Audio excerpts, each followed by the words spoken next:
a woman who joined Namibia's underground independence movement in the 1970s, is a strong contender to become its first female leader as the country voted in a presidential election. Here are the details.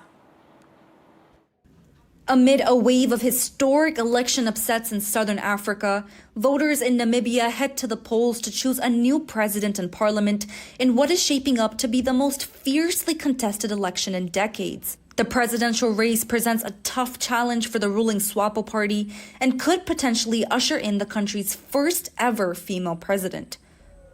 Netumbo Nandi-Ndaitwah, who joined Namibia's independence movement in the 1970s, emerges as a strong contender. Currently the vice president, she is the SWAPO party's presidential candidate and is in the lead after the results of special early voting. However, the ruling SWAPO party, which has held the presidency for 34 years since Namibia's independence, faces rising frustration from voters, particularly over high unemployment and economic struggles, issues that are hitting the country's youth the hardest. I'm proud to have a mentality of liberation, because having liberated the people of Namibia politically, I'm now ready to liberate them economically.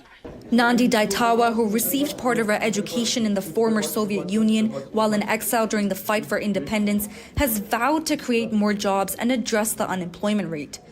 She has pledged to spend approximately 85 billion Namibian dollars over the next 5 years to create more than 500,000 jobs, a goal that her critics have called unrealistic.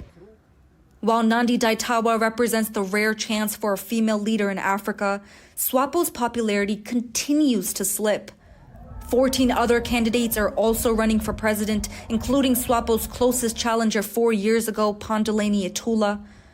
A runoff will be held if a candidate doesn't win more than 50% of the votes, which has never happened before in the country. As Namibia heads to polls, the election holds potential to reshape the nation's future and possibly mark a new chapter in its political history. Whatever the result, this election is poised to be a turning point for the country. Samia, Afsar, NDTV World.